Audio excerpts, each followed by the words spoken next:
Good evening, and if you're just tuning in, you are listening to United Public Radio Network to the Angel Rock. I am your host, Lorilei Potvin.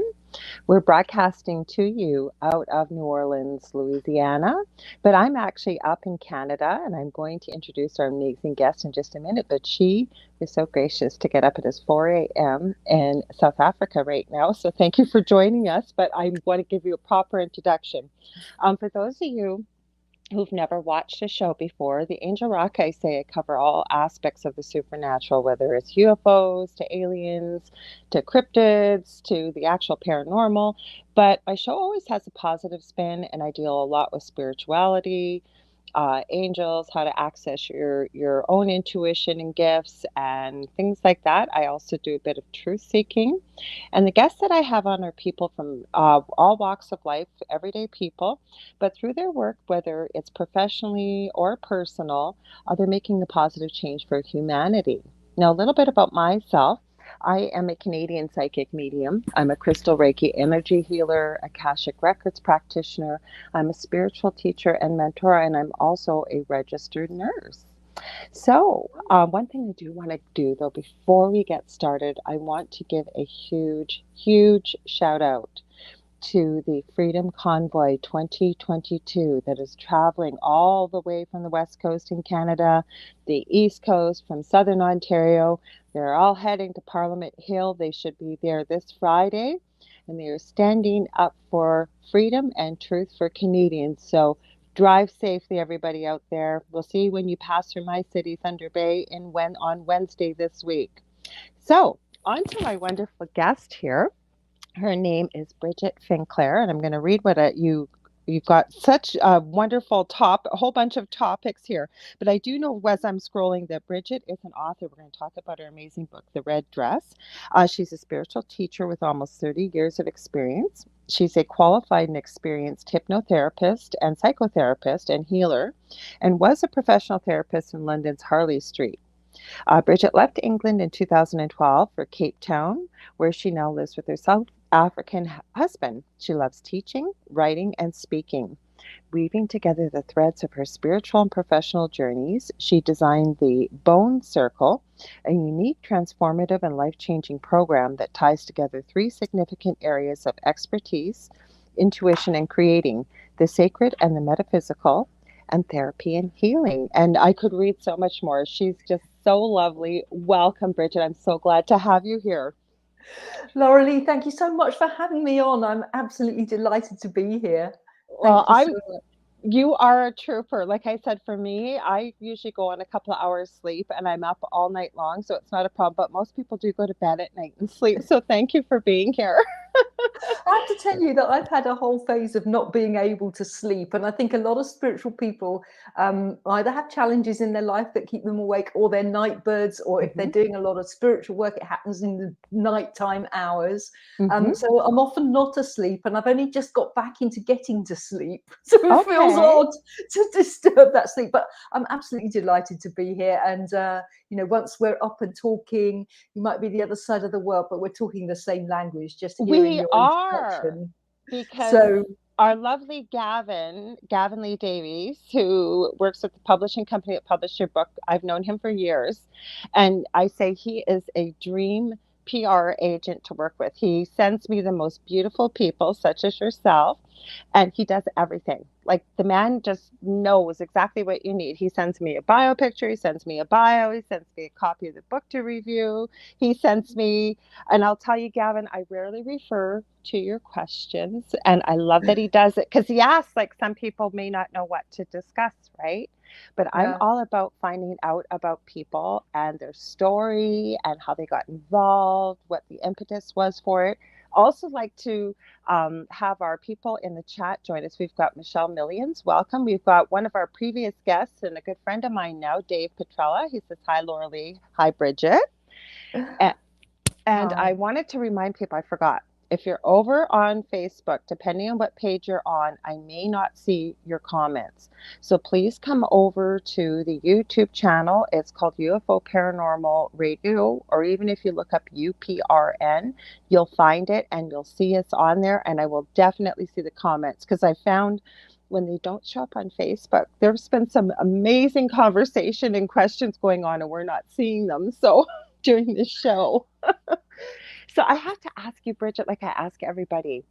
So how did this all start for you? You're a spiritual teacher. You've written this incredible book, The Red Dress. Go ahead, let us know how this all started, how it sort of came to fruition. Well, that's a kind of really huge story, isn't it? And Go a big for it. question, because We got 2 hours.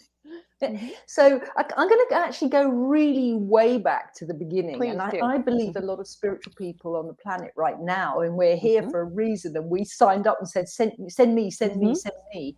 And we're the kind of points of light at the moment, holding a grid of light in the world. And one of the wonderful things about launching Red Dress, my book, and being around talking to wonderful people like you, Lorilei, is that I'm meeting other like-minded people across the world, and we see this network coming. So I think we kind of chose to come here, and many of us chose challenges in life, and they're different challenges of different orders and different times of our life. But for me, it was quite challenging growing up in my childhood. I didn't really realize it was challenging at the time. It took me a long time to unravel it.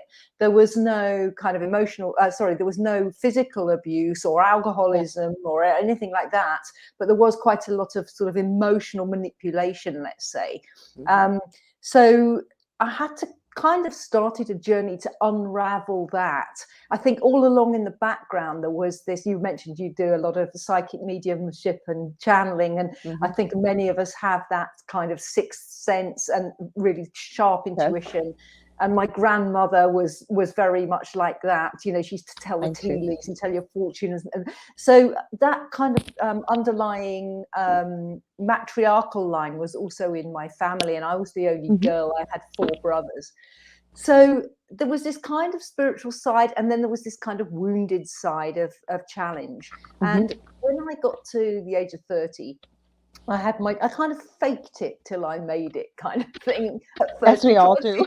Yeah, exactly, totally. You wear the mask and you want to fit in with the rest of the world. And I was growing up then, you know, as a young woman in my 20s, growing up in London, in England, during the 80s, and just trying to be successful with everybody else, you know, working 9 to 5 and all of that. And underneath, I was hiding what was going on with me, really. And that led to sort of disastrous relationships and difficult, challenging things going on in my life.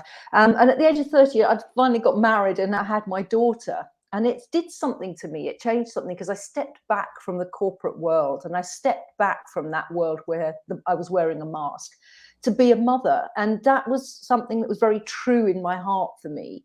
And I wanted to be the best mom I could be. And I'm sure every mom thinks that and wants that. But that made me have to try and examine myself and the role models I'd had. So then 2 years later, I had my son. So by the age of 32, going into 33, I was now not working. I was at home looking after 2 children and questioning myself and who I was and who I wanted to be. And that led me actually to go initially and have counseling, but at the same time I was always going to see people like psychic mediums and, you know, learning all kinds of more, what we'd say, paranormal things, some things that go beyond our 5 senses. And that started my spiritual journey. So it kind of was like this journey of having to look at some therapy work and counseling work to unravel a bit of the past and what was going on, and also very much into alternative things, I would say. And the very first thing I got into was actually feng shui and Reiki. I became a Reiki master around that time. So a lot of energy sensing, space clearing, looking at houses, energies. I got into Tai Chi and Qigong. I don't do those anymore, I do yoga now. But in those days, I was really going into that new world and exploring it. I'd had tasters in my life, and I was exploring it as a means of healing and finding myself and searching for more. Because I think that's what we're doing. We're searching for more meaning and purpose, and searching for connection with like-minded people, and for more than just the ordinary life of sort of go shopping, come home, cook, go to bed. So that started that journey. Then what happened is I ended up training as a therapist. And when you train as a therapist, you clear a lot of your own stuff. And then you start working with other people and you start clearing more stuff. But I wanted to get it balanced, because I've never been had that foot. It's interesting. My name is Bridget, and I feel like I do bridge different gaps and different spaces. And at that time, I was bridging the gap between being a sort of a therapist, a psychotherapist, but then I was bringing in healing and hypnotherapy.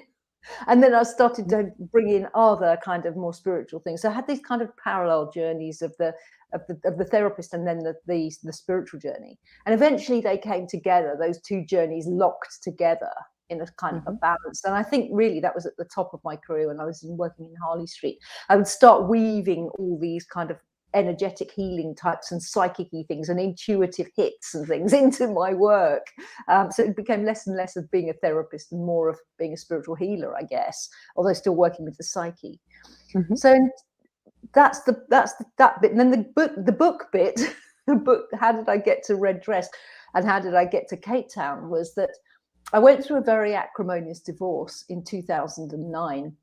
And I wound up looking after my two teenage children. In fact, they were taken away from me for a while, and then they came back, and they were about 15 and 17, and I was looking after them. And I was basically a single parent looking after two teenage kids because my ex just abandoned us, really, more or less.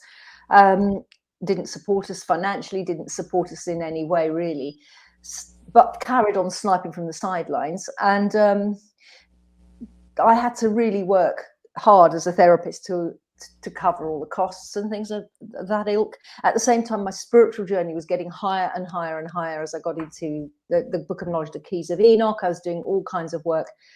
And I had a lot of synchronicities would happen. And I think we're all guided people on this journey. We have our guides or our angels, or we have symbols and things that are showing us the way. And it just felt like every single step of the way I was being guided, and I was being shown symbols and numbers and all sorts of things, which come out a little bit in my novel Red Dress. So I was guided eventually to go and actually, but it was a friend who was very psychic, told me to go to this thing on a Wednesday night. I didn't want to go. It was my only evening off. And she said, no, you've got to go. It's to do with Yes Group, to do with that Tony Robbins. I thought, it's not my thing. I don't want to go. And she goes, no, you've got to go. And only because it was her did I go. And as I went there, and I ended up by going there, meeting someone who was running a training course in tapping into your intuition. And so I knew I had to go. So I was intuitive anyway, but I wanted to know how to tap into it at will. So that was a 9-month training course. And over the course of that 9 months, what intuitively came up is you're going to basically leave Harley Street, pack your bags, your kids are going to go to university, and you're going to go to South Africa. And it was like, what? I'd never been to South Africa in my life. I didn't know anybody here. Right. But just before I came, I met a couple of people. South African, well, one South African who lived here happened to be in England, and another lady who was English but was married to a South African. And then one of the guys that did that training course with me was from Cape Town, and he came back to see his parents. He's now gone back to England. So I arrived magically by intuition in Cape Town in 2012. And set about sort of not really sure whether I was just going to have an extended holiday and get over burnout and the stress of this terrible breakup of this marriage, or whether I was going to stay here. But intuitively, I kind of knew I was going to stay here. About a year after that, I met Paul, who's my husband now, my South African husband. We didn't get married until 2016. And I live by how I work. So I started to kind of coach intuitively people. And so I kind of walk my talk, and I live by intuition. And so intuitively I was getting, you've got to write a book. And that was terrifying. And at first I thought it was just going to be a non-fiction, but my guidance kept going, no, you're going to write a fiction. So it was pretty scary, but I just had to do it. And I had lots of signs along the way. Like the time I knew I had to write a book. Then I had a Skype call with a friend of mine in Australia, and he said, and he's Australian, you're going to write a book, and it's like, what? And that evening, I'd been invited to a party across the road. I didn't know anybody, I was a total stranger. I'd been invited by a neighbour because I knew I'd just moved. Would you like to come over for a braai, which is a kind of a barbecue? And I arrived with my bottle of wine to all these people, and I found out that the wife, whose birthday it was that we were celebrating, was an author, and nearly everybody there was either a publisher or an author or a creative writer of some kind. And it was just so sweet. You know how the universe just goes, yep, you're right. I So have a story for that's you how that very happened. quickly that happened this evening. Um, okay, so it's very hard to get a family doctor here. They're in Canada, especially in Ontario, where I'm living. My city of 100,000 people, 75,000 people don't have a general practitioner. So there's a Oh, doctor I have to see once a month. And they messed up my prescription last month. So I'm calling the pharmacy, not a word of a lie. This is like 2 hours before the show. And I'm asking them if they could fax the prescription, just fax it so he can sign it. And I said, I'm going to call them to explain why it's coming through. As I'm on the phone, a private number keeps calling me. And I'm going, who is calling me? Like, I can't hear this phone call. And I'm clicking decline, decline. So I try to call through to the doctors. I have to call 20 times in a row to get through. The receptionist picks up and says, Lorilei, your ears must be ringing. The doctor's been calling you, trying to get a hold of you. And this has been happening more and more and more and more. So I agree with you 100%. Sorry for the long story because I want you to continue with what you're saying. But just to say yes, everything you've said, yes, I agree 100%. And there is evidential proof. absolutely. And Mm-hmm. I think if we surrender to that guidance and listen to Mm-hmm. that voice, all kinds Yep. of things can crop up. Yeah, even recently, the other day, I've had a few health issues, which I'm kind of getting to the bottom of now. And it's nothing serious, but it's kind of burnt me out a little bit, which is why I'm kind of trying to sleep right now. But Right. I've seen a lot of different people, a lot of healers, a lot of doctors, functional medicine doctors, integrate, all the Chinese medicine, you name it. And I got guided. I actually put a prayer up because I was going, okay, I know I have work to do in the world. I know I need to get the book out. I need to get my training out. I need to be out there in the world. It's Mm-hmm. time, it's time for the messages that I have, really, and we all have, to go out there now. People need to wake up. We're in that gateway moment. And I'm going, okay, you want me to do this work, and I want to do the work, but I've got to be physically well to do the work. It's just got to Absolutely. be. And that was sort of like on the Thursday night. And the weekend I've been in, this is a couple of months ago, I was invited to a friend's house for lunch. And I met this girl who was a friend of a friend, and I kind of knew her vaguely. Turns out that she does biofeedback machine, and she says, hey, I can help you. I go and see her. She does help me. And then we get to the bottom. She goes, actually, you need to go see an integrated medicine doctor. I go, well, I've seen a couple and I haven't really sorted things out. She goes, no, I know this is the lady for you. She's quite young, but she's really good. I kind of intuitively know, when you get the goosebumps and you just know. And it's like spirit tapping you on the shoulder and going, they kind of Pay giving attention you to that. pay attention to that. They say, there's the goosebumps. You've got to do this. So I said, okay, I'm going to go see her. So I booked an appointment. And even then I was kind of like, oh, is this right? I've gone through this loop before, No, I got in my car. I was running a bit late. I got in my car, switched the engine on, and the clock went 11:11. I thought, okay. You knew. And then I got to the place, and it was about a half an hour drive. And I got to the place, and I had to go into one of those underground car parking garages. And it was very, very tight. Like the bays were very, very tight. You could tell because they wrapped the concrete pillars in plastic because obviously people were bumping into them. And I had quite a biggish car, and I was thinking, oh, can I get in here?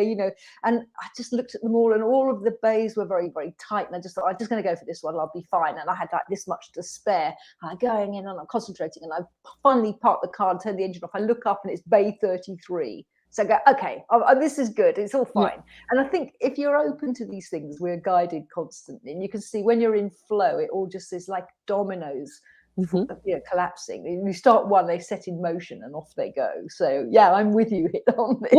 Well, they do. I want to give a shout out to Zach Man. He's one of our subscribers. He supported my show for a long time. So welcome. Glad to have you here.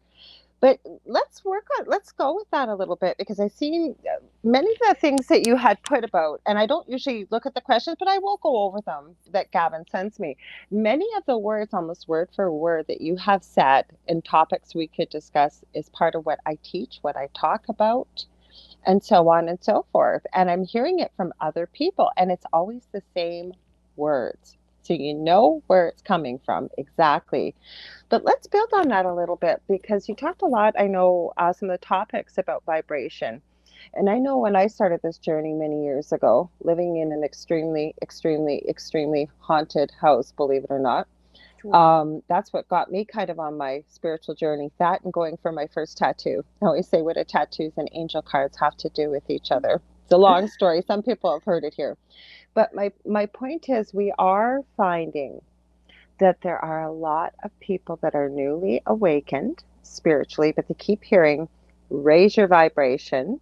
That's one thing. But the other thing that I could not agree with you more, and is part of my message too, is we are here for a reason. Every single one of us. Nobody is here by mistake. Now, with the vibration, if you will, or energy collectively around the world, what could we share with people? We've had a lot of suicide with young people, not realizing what a gift it is. How many souls would, like you said, pick me, pick me, pick me. Like, it's such a gift to be here. What's your thoughts on that, that we can sort of motivate people and understand? Because many of the things you talked about, balance, raising your vibration, service to others rather than service to self, I think those are part of the answer. Plus, as well, inner healing. So what can we give people? Yeah, I totally agree with you. And I think the problem is the disconnect when somebody's really in a bad space and they're feeling really low and suicidal or depressed. So when somebody's sort of, let's say, down there, and we're talking about vibration and service and, send me, and isn't life a gift? And actually the disconnect is so huge, it's really difficult for people to get their heads around that until they are up there. So it's a journey. And so for me, it's like kind of imagine a big apartment block or a big building, big block, office block, one of those tall towers, and if you're feeling really depressed or suicidal, it's likely you're in the basement of that block. And if you're feeling great and you're in service to others, it's likely you're at the top of that block.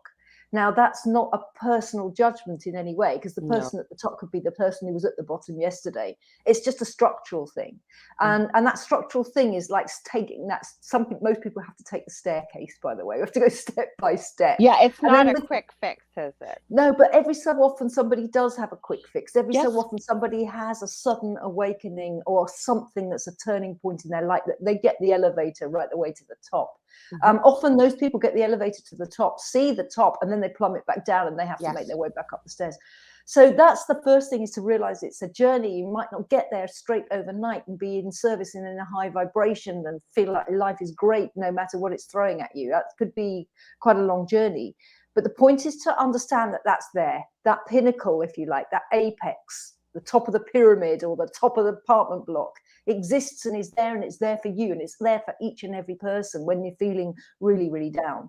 And so I think that's one thing I could offer. The second I could offer is that, for me, awareness is everything. Being conscious and aware of what your situation is really the first step, because if you're not aware that you're really depressed and you're feeling like suicidal because things just feel like there's no hope, for example, a lot of times that's not just you. A lot of times that's your conditioning and your past, the things that have happened to you maybe. And it could also be that if you're empathetic, which a lot of spiritual people are, they're empaths, they tune into other people's energies. There's a lot of stuff going on in the world right now, and there's a lot of fear and there's a lot of depression. And maybe you're just tuning into that. Like, when you tune into a radio station and in the old-fashioned radio, and you tune the dial and it's going to have white noise, and then you get to the station you want, and maybe you're stuck in the white noise of everybody else's stuff. So just acknowledging I feel like this can be really huge. A lot of people try to deny it, try to pretend it's okay, or try to wallow in, I'm feeling awful, I'm feeling awful, I'm feeling awful. And then they're just telling themselves that story and that message, and they're caught in a feedback loop. But the minute you can say, okay, I acknowledge this is how I'm feeling, this is what's going on for me, this is what's happening for me, I don't like it, I'm uncomfortable with it. That's the next step, become aware. And then coupled with that, which I talk about a lot, is the power of choice. When you choose things or intend things, or both, choose and intend, when you choose things, magic starts happening and the universe starts opening up. So if you choose to rise above it and have the courage and just go, look, for example, let's talk about people who possibly got depression. If you start to say, okay, first of all, I acknowledge I'm depressed. I'm in a bad place. Things are not good for me. It's really tough. It's really challenging. Challenging things have happened. Then you say, okay, but I'm going to choose to find the pathway out, or I'm going to choose to get to the top of that pyramid. I'm going to choose to find myself. I'm going to choose to find my joy. I'm going to choose this pathway. I want to feel better about myself. And we get to service after we've looked after ourselves, because it feels selfish to most people, especially spiritual people, because I think we've all signed up to be of service and to help everybody. So we want to help everybody else. And so we feel it's selfish to do something for ourselves. But actually, we've got to heal ourselves first and love ourselves first, and do it for yourself. I think most people start their spiritual journey for themselves. Either they're curious about something that's happened, like a alien encounter or UFO sighting, or maybe it's a healing crisis, or something's happened in their life, or they've had a massive health challenge, or emotional abuse or physical abuse, or something will trigger the journey. But it's that choosing and that going for it, deciding. But at first you do it for yourself, and then once that's healed, that journey unfolds like a flower until you come to a place of I'm in service, and you see the silver lining, and you see everything that awfulness has taught you about yourself and who you really are. Because for me, the way that I work when I teach in the Bone Circle is that we've all got sort of two aspects of self. We've got the greatest, what I would call the greater self, or your greatness, which is your divine self. It's your luminous being. It's creative, and it's kind of who you really are, isn't it? That's who you really are, exactly. And most people go, "Oh, I know there's a saying, that we're spiritual people having a human experience." But I say we are our greatness, and we are our greater self, and we have a smaller self. And the smaller self is the conditioned, programmed self that grew up with all the knocks and bangs and challenges, that now feels depressed. But actually, there's another part of you. And Eckhart Tolle talks about that a lot, doesn't he? When he says, I am depressed, and then he questions, well, who am the I looking at the me that's depressed? There's two of me. So there's always that observing witness self, the greater, luminous, glorious self that's got our back, actually, that's trying to get us out of the basement and up the stairs. And if we can start to tune into that and listen to that, then we can raise vibration. There's other ways of raising vibration as well. Obviously, if you start to follow some kind of spiritual path, you'll raise your vibration. Music can raise your vibration. You can work with the angels. You said you do angel cards. That's a fabulous way to raise your vibration. Even if you have those little tiny ones that have got a word on, you take one every day and it says courage or something, and you go, okay. Or looking at signs from the universe, like I was talking about the numbers in my car, or a lot of mantras, for example. If you sing mantras, they've got really high vibration, and particularly if you start working with, say, Sanskrit mantras or something like that, like Om Mani Padme Hum, they've got very high vibration. I love that. It's funny you brought that up. That's one of my favorite things. I forget who sings it. It's one of the most beautiful songs. It's Om Mani Padme Hum, and I want to say it's Jane Winter. It's not, no, I think it's Jane Winter or something like that. I'll have to look on one of my phones. I haven't thought about it in a long time. And you're right. There's many different ways for this. I always say that, especially, you're right, a lot of people in the spiritual field, we're very good at giving, but we're not good at receiving. And I think it's all about balance on this earth, right? We live in you've got cold, you've got hot, you've got love, you've got hate, you've got light, you've got dark. But it's all about, I really believe, balance, right? When you start getting into the chakra systems and things like that, I believe human beings are meant to run energy, if you will. We're meant to, we are energy when you get even into the science, right? So I always say you can't pour from an empty cup. So I remember when I used to be on an airplane, once in a while when I was younger, like teenager years, and you'd have the flight attendant up at front saying, the oxygen mask may drop down in the event of an emergency. Always make sure you put your oxygen mask on first before assisting, say, small children or other people who may need it. I used to think, well, why would you do that? And then I realized as I got older, I'm no good to anybody. If I don't have oxygen, how am I going to help other people? That's kind of what it's like in life, right? We got to be able to fix ourselves, if not fix, heal. Because there was a point in the points I was reading that you had sent to Gavin to share, and I couldn't agree more. And I say this often, I don't know too many people that are on a spiritual path that have grown up in the Brady Bunch. Most of us have had a very, very, very difficult, traumatic childhood.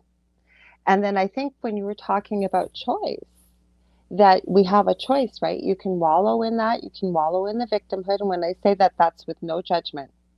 Everybody has their own journey. But we can also have a choice, and we take those experiences, heal them, and then be able to be there for others. I also love, and I didn't mean to get off track here, I really love that you're talking about the greater self and then what the smaller self. I'd love to hear more about that, because in the notes it was talking about ego, and I meet so many people that believe that the ego, you'll hear this in spirituality, you've got to banish the ego, you got to banish it. Is part of who we are. And one of my mentors for the Akashic Records, I love what she taught us: make friends with your ego, because it's there to keep you safe. It's there for a reason. We all have something in our life, whether it's on our body, our psyche, whatever. It's there for a reason. We were created perfectly, I believe. And I think we have to embrace it all. So I'd love to hear your thoughts more on that. Lorilei, we're absolutely singing from the same page, I because know. everything you're saying, I go, yep. I was reading your notes going, oh my goodness, this woman's been in my head. I mean, even when you said about the airline, I used to use that exact same analogy in therapy when I was working as a therapist. I used to say, they'd say something, well, I can't do that, I've got to do this, and I've got to do the other for somebody else. And I go, no, you need to look after yourself. And they go, no, I can't do that. And I say, when you go on an airplane, and I tell them the same story, and they look baffled, and I say, because you know what, if you don't have any oxygen, how can you how are you going to help other people? You've got to get your oxygen in order to get the mask. So even that story. And when you're talking about how nobody in the Brady Bunch gets to be that spiritual, because I don't know anybody personally. Wonderful. Their life, or the Waltons or anything like that, their life is swimming along beautifully. So there's no need to wake up. There's no need to go for a spiritual life, because they've got everything they need in the material world. And there's no impetus for change. I always say it kind of sounds really morbid, but human beings have no impetus for change unless they go through something very painful or very difficult in life. It's true. And then you have a choice, right? Yeah, absolutely. I love it, because we recently, I think it was a couple of days ago, the Buddhist monk from Vietnam, Thich Nhat Hanh, his name is Thich Nhat Hanh. We look at. I only know how to pronounce it because my son lives in Vietnam and he's married to a Vietnamese girl. I was wondering. I was really impressed. And they lived in Hue, where he lived, where his monastery was. Anyway, Thich Nhat Hanh, is like Thich Nhat Hanh, I think is actually how you pronounce it. I remember that. But he said, no mud, no lotus. So you only get to blossom into the lotus if you started off in the mud. And I think as well that there was a Rumi, I think it's Rumi, that said the wound is where the light comes in. Ooh, so the bigger the wound, the greater the light potential to come out of that wound. And in terms of the bone circle work and the greater self and the smaller self, and the ego, which is what you actually asked me, so let's just backtrack to that. Actually, the ego almost invariably is conditioned and programmed to be the opposite of what greatness is. So I'll give you an example of myself. I've written a novel, Red Dress. I'm a spiritual teacher. I have been a psychotherapist. I'm doing these podcasts with you, and I've done others and radio shows and what have you now, talking about consciousness and wisdom and vibration and all of these things. And in my own greater self, I'm here to reveal knowledge.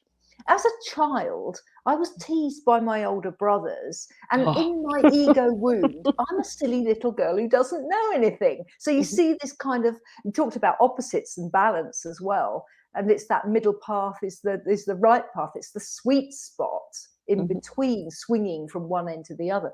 But the ego question, I find, I'm with you on it. Well, you don't have to squash your ego. You need your ego. Your ego is like your car, if you like. It's the vehicle that gets you around. And without our ego, we're a luminous spirit. We've got to have a body to clothe that spirit. And we have to have an ego to survive in the world. And that's what it does. It keeps us safe in the world. Now, if you let it go rogue and you let it take over, that's when things start to go a bit pear-shaped. And I love that. There's this beautiful quote by Einstein. I'm kind of looking up because I can never remember it perfectly. It's something like, the intuitive mind is a sacred gift and the rational mind is a is a dutiful, a faithful servant. Oh, I remember. I read that quote in there. Yeah. Yeah. It's fantastic. And it says, but we've created a society that honors the servant and has forgotten the gift. In other words, we honor the ego because the rational mind is part of the ego mind. The spiritual mind and the intuitive mind is part of your greatness mind. But we've got everything out of balance. It comes back to what you said. We've got everything out of balance. So it's like giving the keys of your car to a 2-year-old and then expecting them to drive and get it right when you're sitting there all along knowing exactly how to drive. And that's how greatness and ego, or small, I actually call it, you've got your greatness and your smaller self, or your ego self, or identity self, program self, conditioned self, all the same thing, all just different words for the same thing. So you've got most people's lives, the ego's running the show. So it's the 2-year-old is driving the car. And what actually has to happen is you get into balance, because when you get into balance, you realize that your ego is your ally. Because guess what? It was my ego, my body, my fingers that typed my book, which is going out to the world. And your greatness needs your ego to work through, because if you're a painter, it's the ego self, the small stuff, the body that's painting, but it's the creative luminous self that has the inspiration. Same with the musician. You're moved, we say, by the muse when you're writing. So it's your greater self, it's your own greater divine spirit is moving you to write a piece of, to hear a piece of music in your mind, or to see a picture in your mind's eye, or to want to create something. But you can't do that without the ego. So in the end, the ego has a bunch of gifts and talents and skills that it brings to the party.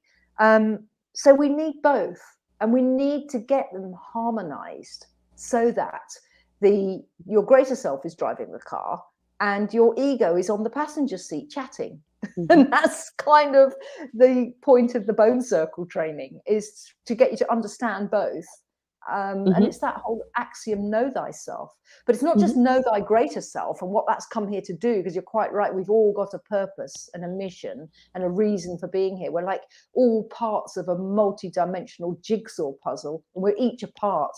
And we have to play our part, otherwise we're not going to fit into the puzzle. Because trying to be somebody else or something else, we're not going to fulfill our role in the unity of it all. So yeah, it's about understanding your greater self and what that is here to do, and what service it is, and what the purpose is of this life, what we've come to achieve and accomplish and learn and grow from. And also understand the ego self, because the ego self often tries to sabotage because it's scared. Oh, always. Procrastination, that inner voice that speaks so horribly to us that most human beings would never speak to us that way, but our inner self does. Now, I wanted to go back up a bit. Dave had a good point here. He said the Bible also says, make sure your lamp has, oil. Absolutely right. So we do need to nourish ourselves first, if you will, fill our cups up first before we can have service to others. But that was a big awakening for me. And I'm still figuring out the law of attraction, getting better at it. And you can call it whatever you want. It's working with the universe and understanding energy principles, I believe. And that was the biggest awakening for me probably about 8 years ago, was realizing, yes, I'd love to give, love to be, it's just who I am, as most of us are in this field, especially. But I wasn't very good at receiving. And I think it's so important again. And all I keep hearing is the word balance. Like, just as well as you can give, you have to be open to receiving. And that doesn't mean sitting out there with a baker's cup saying, everybody drop in $1. But you've got a friend that calls you up, maybe knows you're a little short on cash this month, and says, hey, let's go out for lunch. And the person says, well, I'm a little short on cash this month. Well, let's go. I want to see you. It's my treat. How many people would say, myself included back then, would say, oh, no, that's okay. I really don't want you to put that money in. No, thank you. That's so kind. Why not say yes? The person didn't offer it, especially if it's a close friend or something. They offered because they wanted to. They meant it, right? So it's all about, showing the universe that you're open to receiving as well. I see you making notes too. Because I don't want to lose sight of what you're saying. Go ahead. I started doing that too. I don't usually do that. I don't want to lose that, but it's important. Go ahead. Now, first of all, so I've made notes because I don't want to lose track, but I want to go back to Dave's I'm question. doing the same thing. So Dave, thanks for pointing out that thing. That story of the lamp, the 10 virgins and the lamps, is a fabulous story because it's a spiritual story, and we see that. Always see that as the five. There's the 10 virgins who are going into the wedding, and those who have to keep that have got their oil for their lamps, and those who haven't got any oil, they go off to get the oil and they miss the wedding. And that in my highest, I work a lot with understanding scripture really through my Keys of Enoch work, which is another thing that I do. And for me, that is those who've prepared spiritually, those who've woken up and prepared spiritually and are doing their work and are sorting out their stuff and are rising above their thing. Those are the ones that have oil in their lamp. And the wedding is the higher wedding of the bride and bridegroom, which is the man-God partnership, which is when, or woman-goddess partnership, doesn't matter. It's us going into our higher nature, ascending into our higher nature, who we really are. And to do that, we have to prepare, and spiritually, in whatever way it was. And it's not a religious thing, by the way, because it's a deeply spiritual path, and it doesn't matter whether you follow the Buddhist path or you like working with angels, or whether you're Christian or Judaic, or it doesn't really matter, or if you're following Indian scripture or Hindu scripture or Sanskrit. But it's all about this spiritual preparation of healing, as you said, healing the wounding and following the light. And that is what creates the oil in the lamp that allows you to take that higher marriage with your own divine self, if you like, to ascend up. So I really love that parable and use it a lot. So thank you, Dave, for bringing that up. And then I want to move on to what you were saying about receiving and balance as well. And I think that receiving, it's a bit like the story you told of the mask in the oxygen mask. And so just see Dave, he said, the alchemical wedding, and that's absolutely right. And thank you for that. And we can look at that as Eastern medicine and energy work as well. So just acknowledge you there, Dave. Thanks so much. So receiving, it's the same thing, isn't it? It's like you not want to give the mask to yourself first. You want to give it away. And I think it's sort of like one of the later things that comes in a spiritual journey. So you started your spiritual journey and you start healing and you start getting into whatever path you're guided to take, because we're all taking different paths according to our own soul's guidance. So our soul is our pilot taking us to the top of the pyramid. So we're on our path and we're letting go of things and we're overcoming obstacles and we're opening up and we're allowing and we're growing.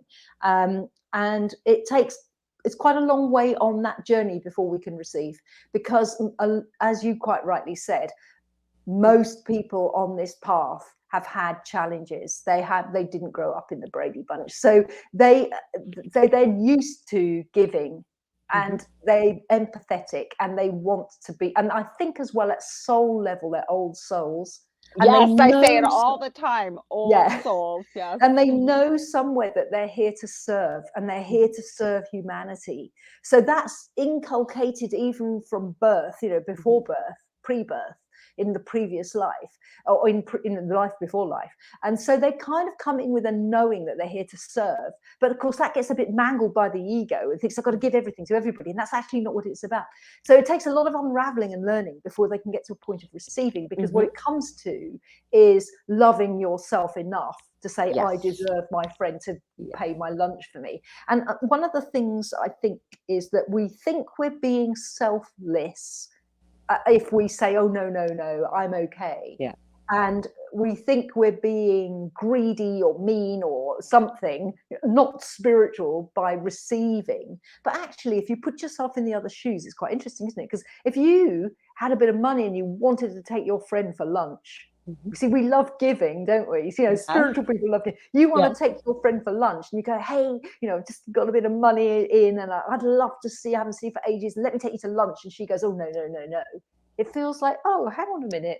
It feels horrible when you want to give a gift and somebody can't receive it. Yeah. So we can turn it around and look at that and say, actually, giving is a wonderful thing, isn't it? Most people who can't receive love giving. And they love giving. So why deprive someone else of that thing of giving?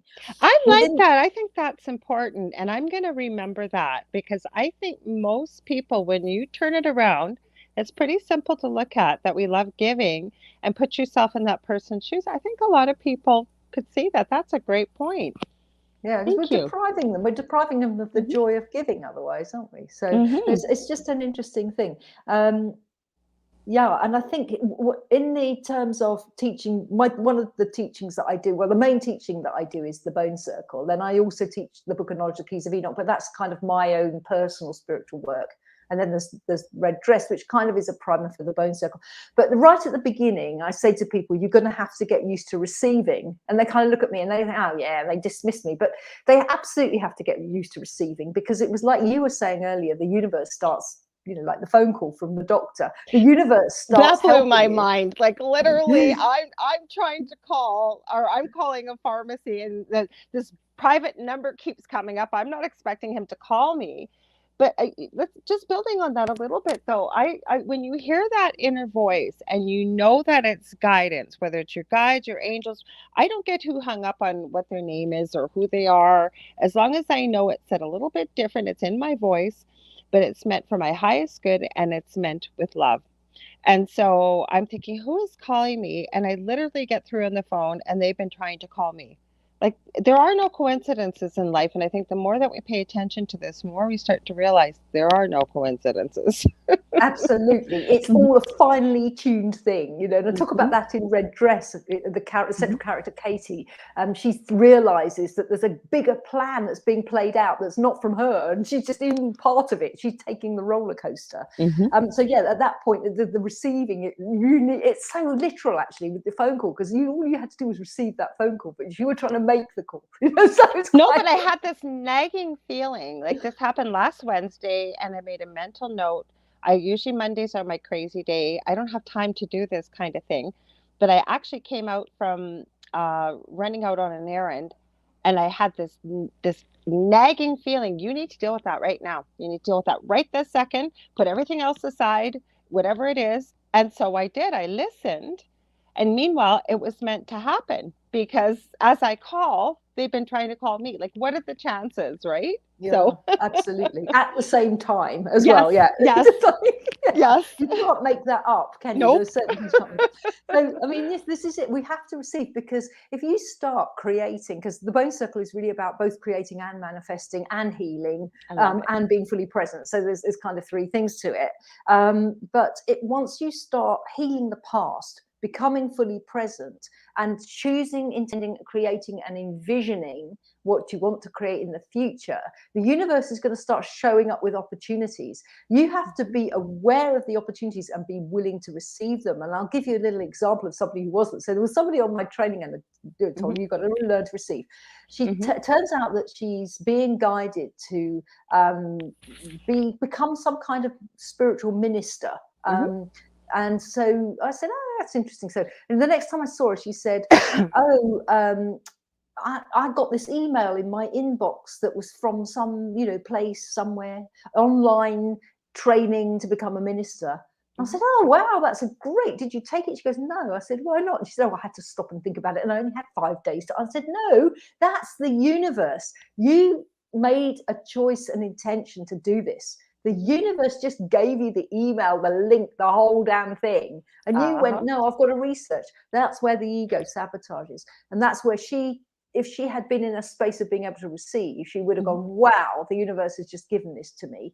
I obviously need to take it. Well, the other thing is, too, again, I'm going to share a personal story here. I love to do resin work. That's my second business I'm creating. And I decided that I was going to treat myself. There's a beautiful company, Sophie and Toffee, in Singapore. They send a subscription box every month. And then what people create with the boxes, like with the molds and what have you, they give away a prize. I all of a sudden this month had this picture in my mind. I didn't even really like this mold. It was a calendar mold. And I had a flash of what it looked like, and I went, I'm going to create that, and I'm going to win. And I did, and I won. And it there you go. Exactly, but it not coming from ego. It was like literally the universe said, you need to make this. Plus, I upcycled an old calendar, so I didn't throw it out. I went to good use, and it turned out very, very cute. Like it's with a little character called Pusheen Cat. You've probably seen the cat. He's this chubby little brown cat with little hearts and pastels. So I made this, and it was like I just knew, and I've proven that many times in my lifetime. So when I have to go back to this, when you just know and you follow it, right from the age of 14, I used to say I was such a spaz, not athletic, and I just decided I was going to play basketball. And I could see myself playing basketball. You had to do the work. And it worked. I was like on the team the next year and what have you. But this is what it's about, right? When we follow it, and even though the ego might kick in and you say, no, no, that's okay. I see that path. I see what's going to happen. And we go for it. And I mean, you've got to put the work into it. You just can't sit back and say, yes, it'll happen. You do need to work towards it. I believe that's how it works. And I see you writing. So what's your stroke of genius that's come through with this? I love everything you're saying. It's so amazing. I love this. Mhm. I agree with you.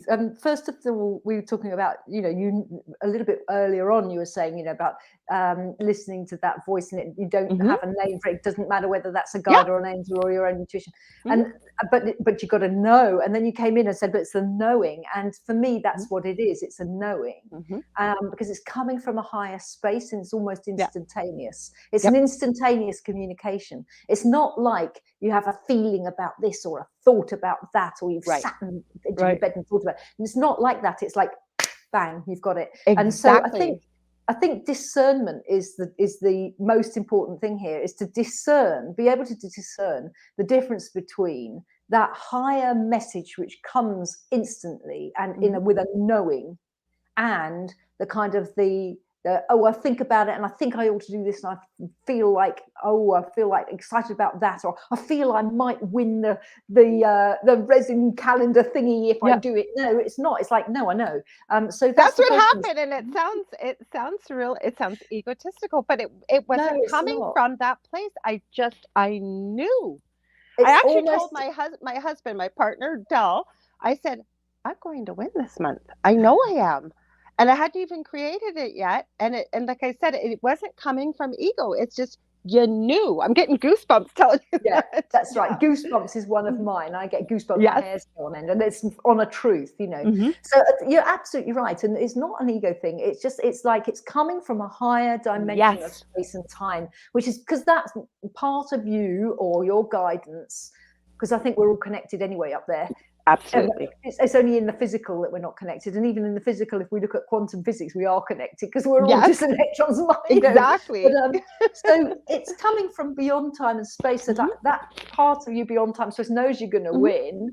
And it's telling you. So it's almost like an instant download from a higher dimension. That's what it was. Yes. Yeah. So that's a knowing. And it's all about discerning that and knowing. And when you do know, and it's come like that, then you can trust and have faith in that as your true north, as your true guidance, as your true compass. And then the other thing I loved, there's two other things that I just so on the same page. You wait, but you have to do the work. And it's so true, because I think a lot of people get into, manifesting of different types, law of attraction and cosmic order.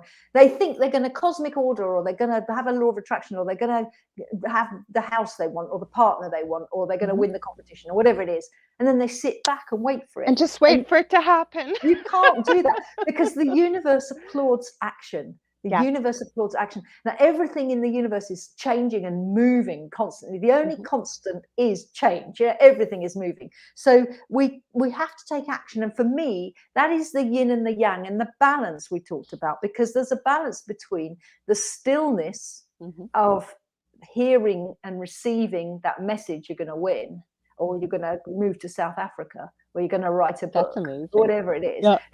You have to be still to hear that above the chatter of the ego mind. But then you have to take action. So it's that yin and the yang. It's the stillness and the action, the stillness and the action. So you take inspired action, then you get another message about the next step. It's like a sat nav, isn't it? It never tells you the whole journey. It says, go down the road and turn right. And then you turn right, and then it goes, carry on for 200 But miles. it's about trust, right? It's about trusting, like you said, the sat nav, that when you get to that point, and it's almost like the universe gives you just as much that it knows you yourself, meaning the global you, can handle. And when you get to that point, there'll be further directions. But let's talk about that stillness, because I am a huge proponent of meditation. And I saw, like I said, I don't normally go through notes. I'm not reading them. It's just from memory of going through it, and everything I kept reading, I went, oh my, that's why I said to you before the show, you're going to have to come back on, because we have so much to talk about. So let's talk about meditation, because that's a big part of what you teach and what you talk about as well, isn't it?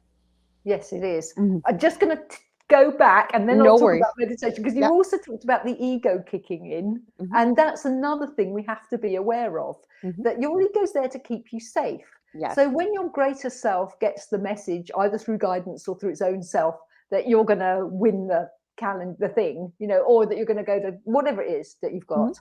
the ego always kicks in. And the way that I teach that is, I don't know if anybody else has had this experience. Maybe you're driving your car to work, say, to a familiar journey, and you're driving along the highway, and you get to maybe the lights, Yeah. and a little voice in your head says, turn right or turn left or something. Mhm. And you ignore it because you go, no, that's not the way to work. That's the long way round. I'm going to be late. I need to go straight on. Mhm. You go straight on and you hit a roadblock, or Exactly. something, accidents happen, the Mhm. lanes close, and you go, oh no, why I didn't I should have listen? listened.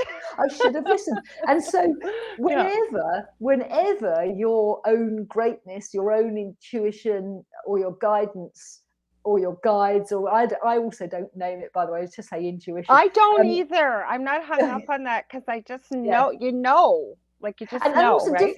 different guides and different things and different energies and levels and things come through Mhm. you. So it's just all really information that you're getting from a higher plane, I guess. Mhm. So whenever you get that, Mhm. that's coming from your greater self, and Mhm. your small self or your ego self is always going to sabotage it. It's always going to go, oh no, Or but I had know that better. inner argument dialogue. I've had that many times. No, I'm not doing that. Like we were going to a party one year. It was a couple of years ago at one of Dell, my partner's friend's house, and they know what I do. They're not crazy about what I do, but we just don't talk about it. As I'm going out the door, I hear, grab your deck that does, it was a mediumship deck. And I'm arguing with that voice in my head, going, I am not bringing that deck with me. They're going to think I'm a nut. Grab the deck. You're going to need it. I'm not bringing it. Grab the deck. Fine, I'll grab the deck. As I get goosebumps telling you this again, what happens? Talking to a girl I've never met before. Her mom had died 6 months earlier. Sure. And we ended up doing the most beautiful reading. And then afterwards, she just told me in the reading that her mom's favorite color was pink. And there's a picture of us by the fire, because it was called the Christmas tree burning party once the snow melts. I guess people bring the real Christmas trees. It's out in the country and they throw it on the fire. There's a picture of her, and there's a ball of pink light right where her heart chakra is. Beautiful. But Oh, there, beautiful. inner guidance. That's what I'm talking about, Yeah. that argument that I was having. Yeah. And sometimes I will, and then I realize, if it's that insistent, I need to listen. That's right. That's right. But I think when you're at the beginning of your journey, you don't listen. It takes Yeah. time and experience to listen. So that was one thing I just wanted to go back. And then let's come back to your other question about meditation, because for me, I started to learn to meditate in the year 2000. I just remember it was the year 2000. So now we're in 2022. I've been meditating 22 years. And it started off for me. My kids would have been 10 and 8 at the time. They were at school. I worked part-time as a therapist, and I had my day off. And on my day off, I'd listen to the radio. And on the radio, this was in England, in London, there was an American woman who'd come over, and she was a life coach. Now, we're talking 20 odd years ago, 22 years ago, life coaches had just started to happen, and people didn't really know what they were. We thought a coach was somebody that taught you how to play basketball. So so there was this woman, and I got fascinated. I was just listening, and I was kind of like cleaning the house and cooking and, doing domestic rubbish, listening to the radio. And she was talking, and right at the end, and I was kind of taking note of what she was saying. And then right at the end, I think the interviewer sort of asked her, well, what can you give a tip for the listeners, and what's the most important thing? She just went, meditation. And it took me aback, because she was quite businessy. And then she suddenly went, no, meditation, because you can, and I can't even remember what she said. Something about, if you carry on meditating, you'll be so much more efficient at everything you do. So I just thought, I've got to look into this. So I immediately like talk about the universe answers you. I was going to Mind Body Spirit Fair in London the following week. I got to the Mind Body Spirit Fair. There was a huge, great bookshop right at the entrance. I was browsing through the angel cards, and there's this book, Moon Over Water, which is a book about meditation. I bought that book, read it, and basically taught myself to meditate. After that, I went on various meditation courses, including the 10-day silent retreat with Passion, which I've done. But I kind of just taught myself to meditate. And then actually within about 2 years of that, I taught a meditation class. Wow. And I used to teach meditation and deep relaxation. And I still meditate today. And through all of my journey and all the many, many things I have, there's loads of things I've done, because it's a 30-year journey. You know, I'm getting a bit long in the tooth here, Lorilei. So am I. So there's been lots of things I've done. And through all these things, I remember a long time ago, a lady, I did a Merkaba course, and the lady went, "Oh, this is the most powerful thing." And I just went, no, I think if my most powerful thing is meditation. And now, from the standpoint of where I'm at now, I absolutely love and adore the Book of Knowledge, the Keys of Enoch, and looking at spiritual scripture. And I find that fascinating, but still, I still think all of that's great, but it's no good unless you assimilate it. And you're only really going to understand it and embody it and assimilate it if you can find a way of being still.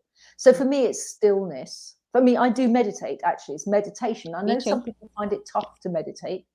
I did talk to one lady, and I said, well, nobody finds it easy to meditate. Hey, it's like, you know, you can't pick up a violin and play it, or go to the gym and just run on the treadmill straight away. You have to build up, or you know, lift weights. Whatever it is you're doing, you have to practice it. And it's the same with meditation. It's not easy, it's hard, but we practice it, and you just sit. And if you can only sit for 5 minutes, you do that, and then you build up. But I know there are some people who are very, very kind of hyperactive and find it difficult to sit still. Well, then do Tai Chi or Qigong or something like that, or walking meditation.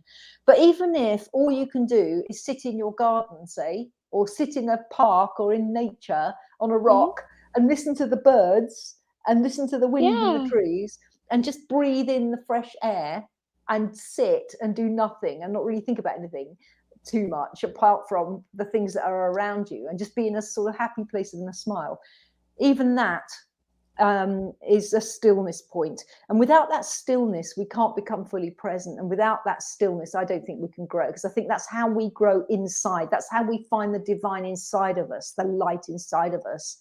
And that's how we connect more and more deeply to spirit and to guidance. It's through the stillness. Well, there's so many different ways to meditate. My really good friend, Augie Nost, he's from Norway, he lives in Arizona now. He gave a really good tip to people. This was, God, it was one of his, we were on another network together, so this was quite a few years ago. But he had suggested for people that find it hard to meditate. I've tried it myself just to see what I thought of it. But he says when you close your eyes, he said, you almost cross your eyes, but you don't, like, it wouldn't be painful. It's almost like the way I liken it to, I've never been able to get these pictures to work, but the ones that look like a bunch of squiggly lines, but apparently if you don't focus, but you kind of focus, a picture becomes something. Yeah, so that's what he suggested. He said it sort of helps bring the midline of the brain together, so there's not that disconnect, and it helps the mind chatter, he said. And I had quite a few people say they found that helpful. But I say to people, even if you can't get that stillness right away, try a guided meditation, or try, there's so many different kinds. I mean, there's breathing, there's certain types of breathing you can do. There is binaural beats, there's, different megahertz that you can. And I find too, especially when I've got a lot going on, or I need an answer to a question, or I've been around a lot of people, because I love people, but you don't realize how draining groups and groups of people can be. As you probably know yourself, I'll be craving that stillness and that quiet. And the same thing I tell people too, I find sometimes different crystals help with meditation. I mean, I have done this myself. You can go into meditation, connect with your guides, and you want them to teach you about something, they will teach you. Whether you get it in a download or whatever it is, they will teach you. So I don't know, like, what's your experience? Have you had any of those yourself, or anything to add to that? Yeah, no, again, I agree with you that I'm used to be very, very sociable and live in London with loads and loads of people. Mhm. And now living in Cape Town, I've almost become a recluse, you know, and Mhm. it's like, I do love people. I do love talking to Yeah, people. I talk a lot to people online. me too. But if Yeah. I have to go into the mall and go shopping, I can't stand it because I'm not very good with all the electronics anyway. And so I go in Love there and electronics. get out as quick as I can. And then I need that space. And I find if I've been around a lot of people, I love it and I have a great time, Yeah, but I need to take space and yeah, the quiet. quiet. And even if it's just the house is empty, my husband's gone out somewhere and I can just potter about in my house on my own. I think this is why talking about guided meditations, that's why I did when I taught meditation, I used to teach meditation and deep relaxation, because there's lots of ways of doing deep relaxation. I used to teach a bit of yoga as well, and you can do things like Love it. yoga nidra where you relax the body, and or you can do, you know, like you're going down a path and you go through a gate, Yes, and I've done that and for I do a people. lot of those in the Bone Circle. I do those guided meditations, but usually for a purpose rather than Mhm. for just stillness, but you can do it for stillness. And so I think just sometimes it's the space you're in and the quietness you're in. Sometimes it can be a guided meditation. Sometimes it can be crystals, like you said, and sometimes it can be music. You know, sometimes you put a beautiful piece Yeah. of music on, you can just sit and listen to that music and be fully present with it. Because the point of the stillness is that you can go inside and be fully present. And I think as well, you can, in terms of learning things, I've also done that because sometimes Yeah. I've done things like I've been woken up in the night and I can't get back to sleep and I can't get back to sleep. I've tried everything. I've done my deep breathing. And yeah, breathing Mhm. is another one, a whole pranayama thing. Yes. And they've got the Wim Hof and all sorts of breathing exercises that bring you into stillness. And in fact, a lot of Mhm. people like the Wim Hof, it brings them into a meditative state.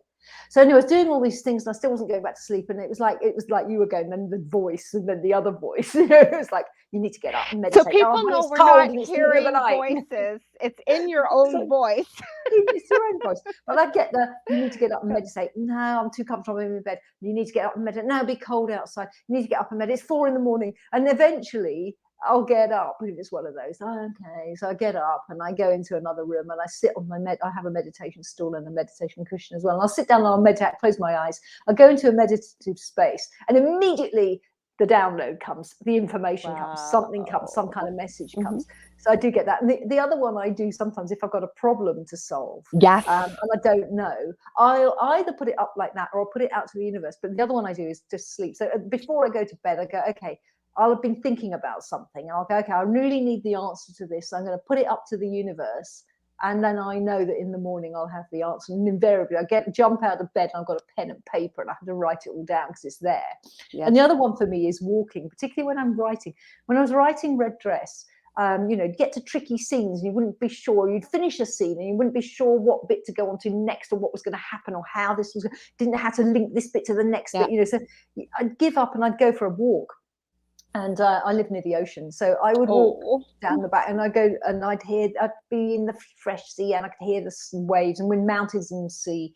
And I'd be walking, and all these ideas would come because I'd stopped thinking.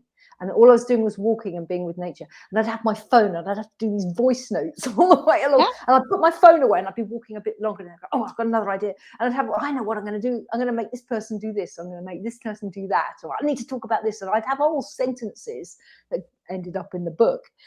So that's another way of doing it, is to walk in nature on your own. So you're not talking to The other other people. one I love to do, okay, I'm a chronic pain sufferer. Not that it makes no Oh, difference to share that, but the reason I do is because that's why I don't sleep, because I can't lay down too long. But when I get most of my meditation done, and I love to create, I could walk into a hardware store, look around, and every piece, it's like a jigsaw puzzle. I know where it goes, the picture comes together. So that's where I do most of my meditation while I'm creating. It's almost like it's on autopilot because, like I said, the picture's already there. So it's mm, just my hands are doing, but that's where I find a lot of the quietness. Unless, like you said, there's a problem or I really do need to de-stress. It's almost like once you get used to it, you crave it. Like it's like, oh my gosh, like what is missing? I need to have some stillness and some quiet, right? yeah. I think another one that I absolutely agree with you. And I think it's been the single most important part of my spiritual journey, because without the stillness and the meditation, I wouldn't have got guided into the things that I've done, you know, Mhm. and the path that I've taken. Yeah. Um, I think there's a thing about flow here. When you're in stillness, then you can go into flow. Then you've got the taking action of the inspired action. And another way I think people can touch base with that stillness sometimes is actually when they're doing something they love. And that's their kind of happy I love place. doing it. So Yes. if somebody loves gardening, or they love cooking, or they love painting, or they love swimming, or whatever it is, if it's something they really, really love doing, often they'll lose track of themselves. That's what happens. And it's like, where did the 8 hours go? Yeah, you lose yourself to find yourself. So you lose yourself in whatever it is that you're doing, baking a cake or going for a run or windsurfing or something. You lose yourself in that thing, and then you find your own greater self. I noticed Dave's asking. That's why I put it up there. Dave asked a good question. So he said, what are the principles about bones, Bridget, and the keys of Enoch that you teach? He wants to know all about that. And yes, that's a great question, because I was wondering all that too, Dave. Thank you. Okay, thank you, Dave. Actually, I'm going to take that as two completely separate questions, because two completely separate things. So I'm actually going to take the keys of Enoch first, then go back to the bones. So the keys of Enoch is a book, a teaching, I would say, rather than a book. It's called The Book of Knowledge, The Keys of Enoch. I've actually got it here with me, so I'll kind of just quickly show you. This is my tattered old copy with things all the way, you can see. And it was brought through, well, not brought through, because it's not a channeled information. Dr. J.J. Hurtak, who wrote it, had a paraphysical experience where he was taken off planet and shown a whole load of stuff. And it's really it's the keys to future science. And it's a whole teaching, which I've been involved in for about 15 years. It's been out since 1973, so it's been out for almost 50 years now, 49 years or whatever. So it's something that I think people get drawn to. It's quite a complex book. It's quite difficult to understand. You have to go to a study group to really get your head around it. So I got led to that book, and it showed up in my life several times. I thought, okay, I need to go and investigate this. I bought the book. I got fascinated by it immediately. I got goosebumps. I went along to a study group in London, and there are study groups all over the world, by the way. There are in Canada, in the US, Europe, Australia, South Africa. So there are study groups, and you really need to go to a study group to kind of get your head around it. I think Dr. Hurtak has been on our network. I'm positive the owner of our network. I should give him a shout out. I usually do Joe Montaldo. He used to produce us. Now I produce my own show through his network, and he's got many great shows himself. I'm positive, because him and his wife Desiree. They have been on our network lots. On Joe's show. They are on a lot of things, and they're on the spiritual circuit, and they are really amazing teachers and speakers.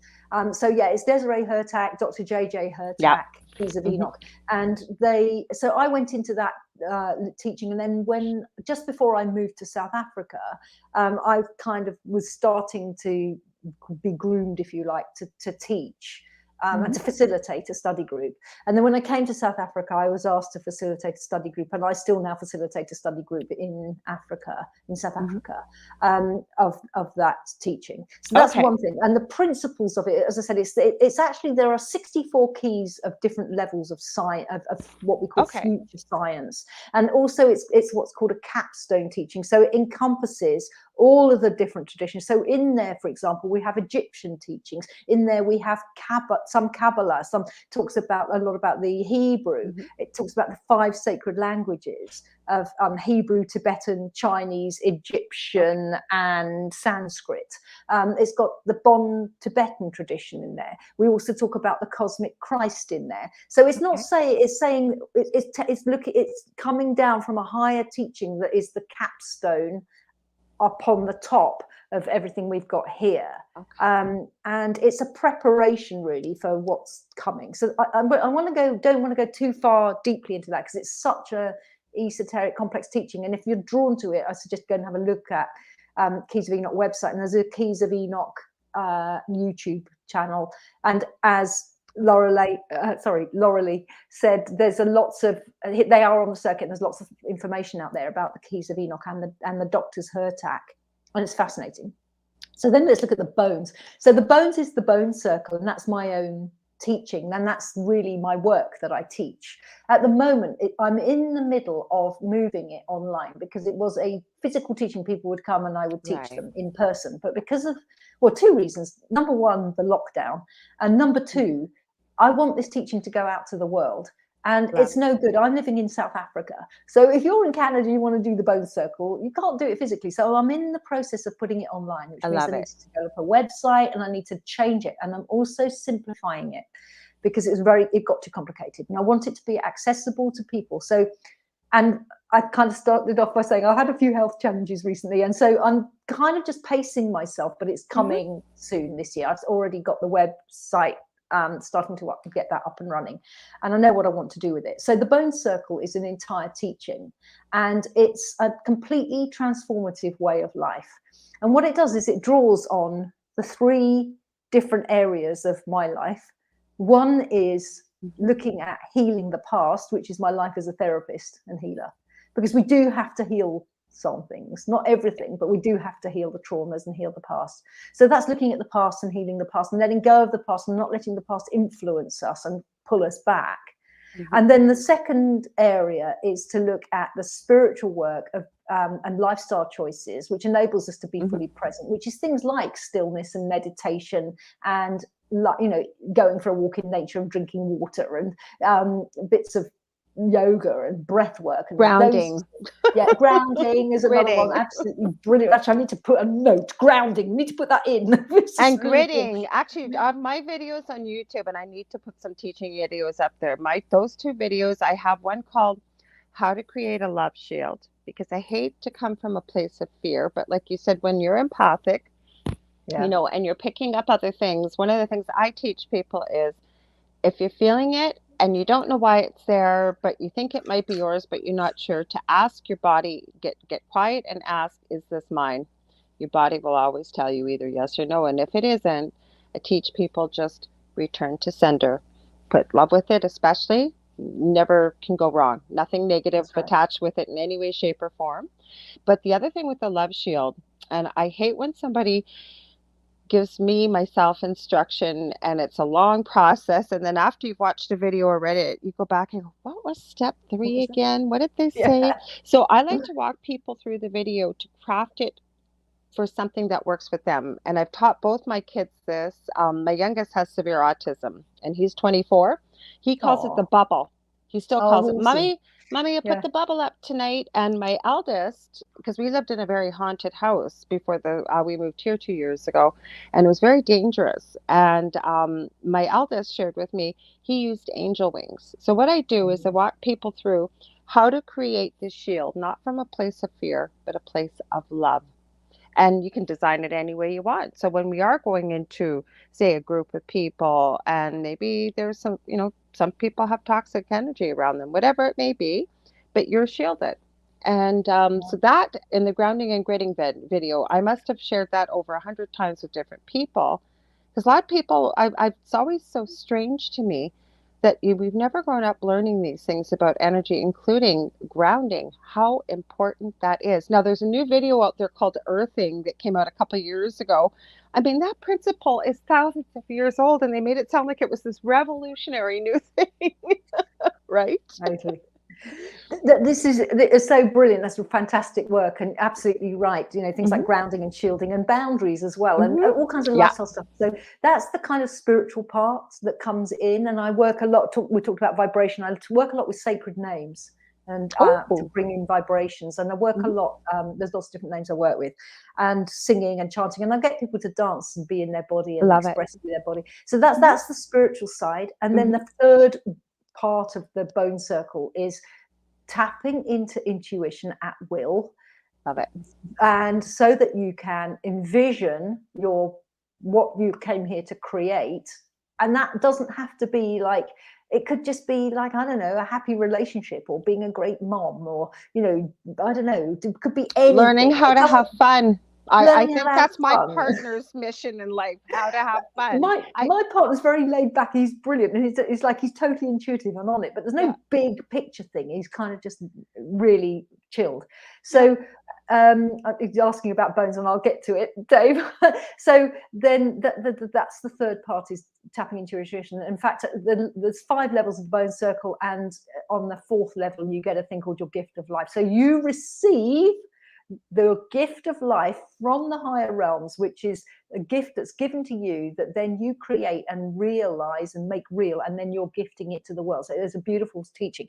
The reason it's called bones is that so the whole thing, the crux of it is intuition and the spiritual mind. So when I created the training, I needed to call it something, and I didn't know what to call it. So I tuned in with my intuition, and I did it with partnership. And this is why it's a circle, because you work with other people, and there's a lot of practical experiences. Like Lorilei was saying, she walks people through that meditation so they can do it and make it simple. So there's lots and lots of practical exercises. So you have to work with others. And we talked about how the ego sabotages. So you need other people. If you think of any like heroes, it's a hero's journey, really. If you think of any film with a hero's journey, like Harry Potter or The Matrix, obviously just the new one coming out, Neo doesn't do it alone. He's got Morpheus, he's got Trinity. We need people to take that journey with us, to cheer us on and go, yes, you can do it. No, it's true. Go for it. So that's why it's the circle. So I tuned in with somebody else to find out what is this thing going to be called, and what came out of that tuning in, tapping into intuition, was the bone circle. And I had goosebumps, and I knew, we go back to knowing, I knew it was true to call it the bone circle. And go back to ego and sabotage. My ego was going, you can't call it the bone circle, it's got to be something like alchemical transformation, or no, it's going to be called the bone circle. And actually after that, I got all kinds of confirmations. I was rereading at the time Women Who Run with the Wolves by Clarissa Pinkola Estes, and she talks about the bones in there, and about finding the bones and going deep into the bones. And so it was a confirmation. But for me, the bones are the framework and structure of your body. And we don't see our bones, they're inside, aren't they? But they are the thing that carry us. All the rest of us, we're just a floppy piece of meat without the bones. The bones are the hardest thing, and they don't go. When you bury someone, you can still see the bones years and years later, and identified the DNA of that. The bones are hidden, but they are linked as well. So they're linked together in a structure. And they're designed to take weight. They actually don't function well without that weight. That's right. Using them and pressure. And yeah. So there's lots of things about bones that work for the bone circle, in that we are working with structures, underlying structures, hidden structures, strong structures on which you build your life. Also, I like the fact that we feel things in our bones. You go, I felt it in my bones. So there's that. And there's also, I'm in Africa, and the shamans throw the bones to predict the future. And then the other one is that there are actually principles that I work with in the bone circle, which are the bones. So they are bones, and they are all linked together. Now, often people on a spiritual journey, they're learning things. They're learning something over here. They're learning to meditate over here. They're learning about Buddhist practice over here. They're learning about something else over there. They're learning about angels over there, and they're learning about Merkaba over there, or something. But it's all just different things.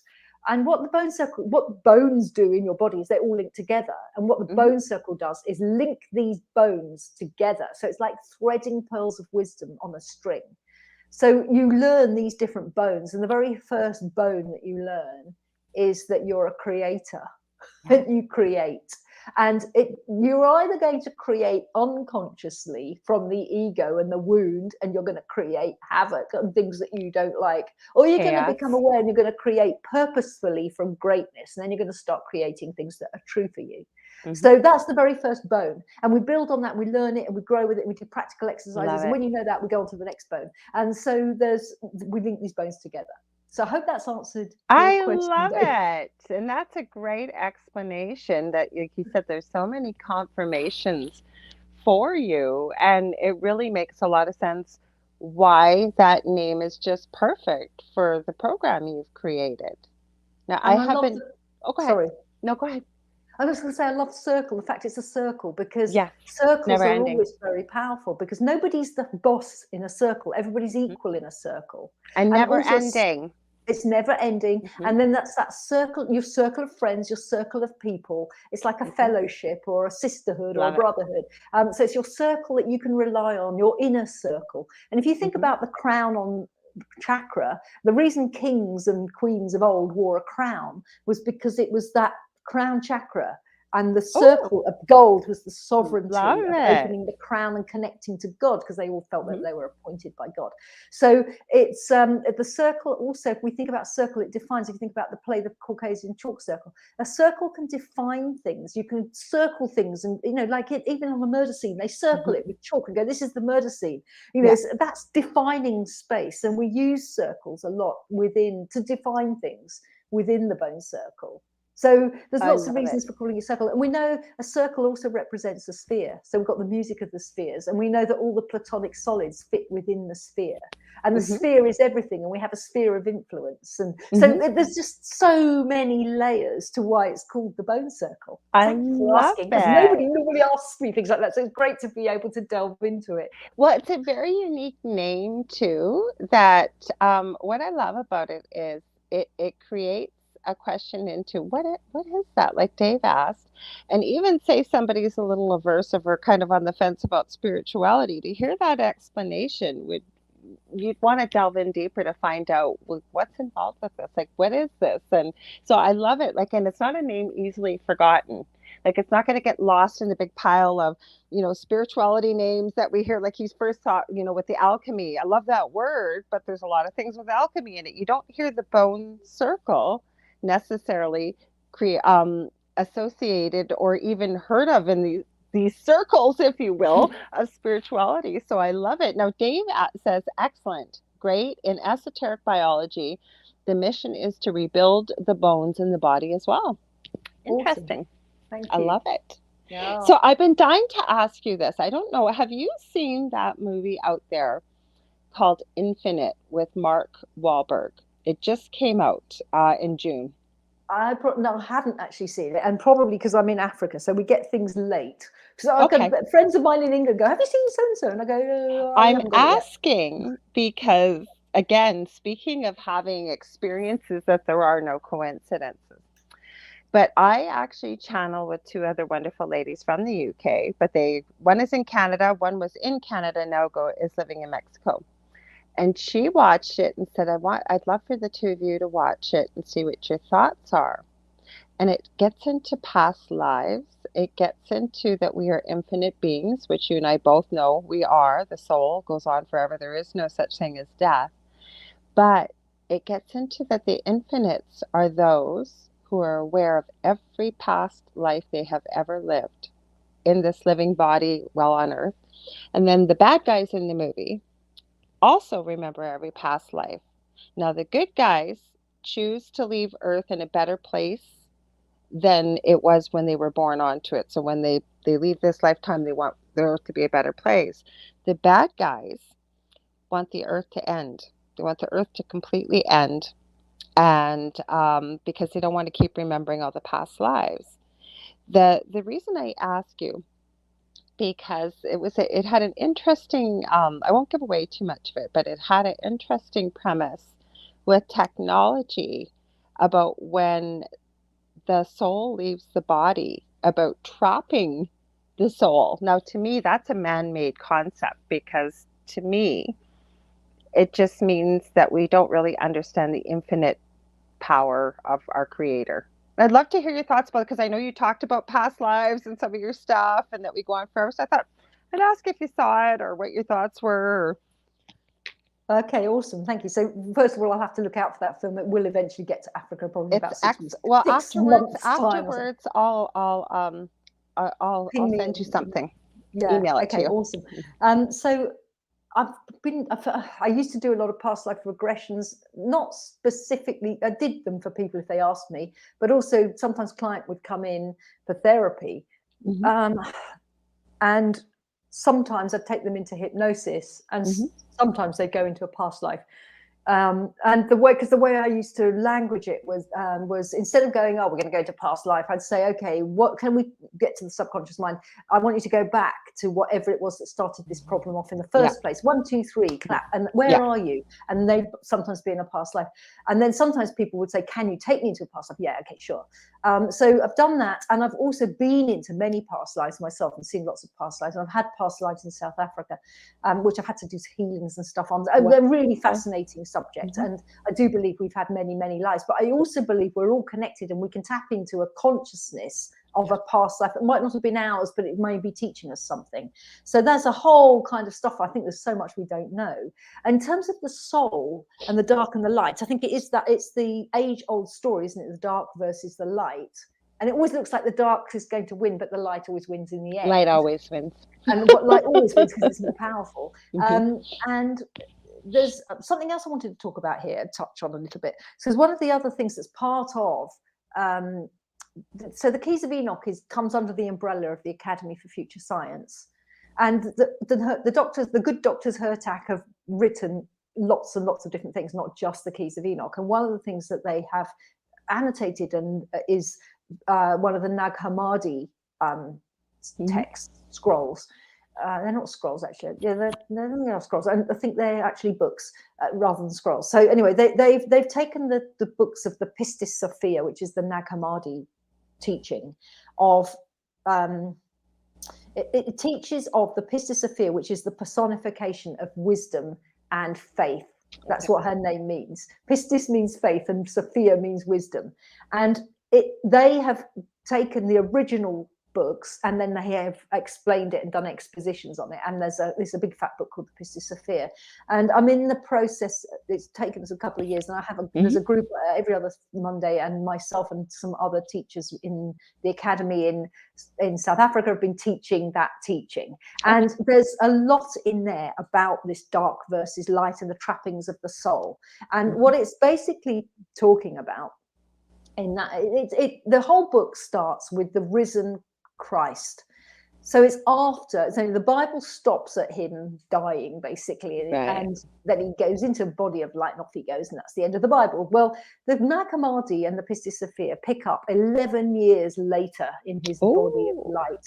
Right, so up my alley. 11 years on in a body of light, and he's teaching the disciples. And there are women disciples, Mary Magdalene being the principal one. And Salome and the other Marys. So it's not just men. That's the other thing. And he's teaching the divine feminine, because the whole of the Pistis Sophia is about the divine feminine, because wisdom is the feminine, is divine feminine. And wisdom has got negated here. It's got blocked, and so has the feminine, and it's returning now. So he's teaching his disciples, and through a discourse, through this conversation with them. And they're asking him questions and he's answering. And through that conversation, the person that's reading it is learning a greater cosmology, a vast setting out of the many infinite heavens, for example, and spaces and eons and realms and all of these things. And so they're learning this much, much higher teaching just through reading this text, which has been around for a couple of thousand years or whatever, just under that. And so they're talking about how there are spaces which are unfallen. There are spaces which are pure light. There are spaces which are, they call it the ineffable, and we would call that the Father Universe. It's like the pure realms. In Kabbalah, we would call that the Atnot or the Absolute. It would be the pure realms of source and light. And then that emanates out, just like sun rays emanate out. And as it emanates out, the further away from source, the more we're going into darkness, so to speak. But there are still realms, even if they're on the outer edges of that emanation, which are unfallen, which are based on love and wisdom and compassion and all of the wonderful gifts of gentleness, kindness, and all of these things that we all want. And I think spiritual people crave for and want. But if we look at the story of Adam and Eve, for example, we look at the story of the fall, and we look at the story of how God creates man and woman. It actually is, this is before Eve. He creates man and woman both alike. He creates them. And that's the Adam Kadmon, the higher blueprint of Adamic species, not just us, actually. And then what happens is he asks Lucifer to bow. And he says, I've made this being in my image and similitude, in my image and likeness. In other words, it's not, we're not like, God is not like us. We are like God, or goddess, or source, or divine, or most high, or whatever you want to call that.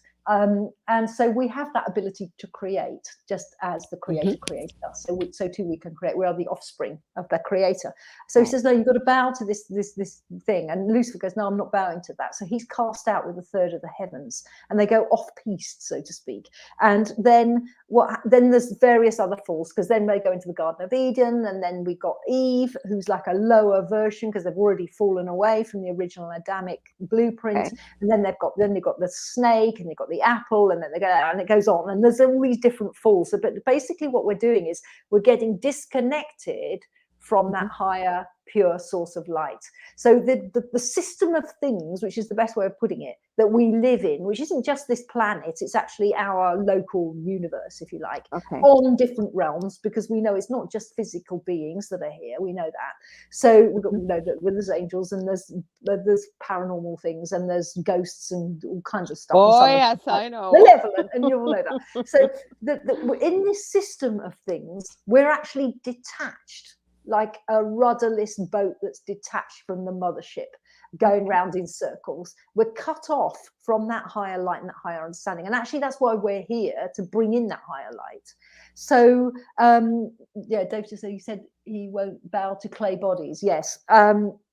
So we're cut off from that light, and within the teaching of the Pistis Sophia, it talks about what's called the archons of the eons, and they are the lower gods with a small g, and they are the lower gods that create greed and war and competition and all of this. Then they're really nasty pieces of work, and we start to learn about them and who they are, and actually they're very, very powerful. They're way more powerful than we are in our current a sleeping state. As we begin to progress and awaken, and we become moved by the spirit, and we become filled with spirit and light and love, we will become more powerful than them. But at the moment, there's this whole kind of fight going on, if you like, between good and evil, between the forces of Michael, who is our defender, and these archons, these lower gods. And that's what's playing out. And it's all coming to an end now, which is why the world's going crazy, because we're coming through the end times. Well, the end times are a new beginning time to move on to a new we state. are so much on the same page here. All this stuff we're talking about. Go ahead. So anyway, within the Pistis Sophia, it talks about what happens to the souls and how the archons can get hold of the soul if it's succumbed, because it's like that devil on one shoulder and the angel on the other shoulder, and which one you're going to listen to and which way you're going to go, which is what this film is kind of talking about.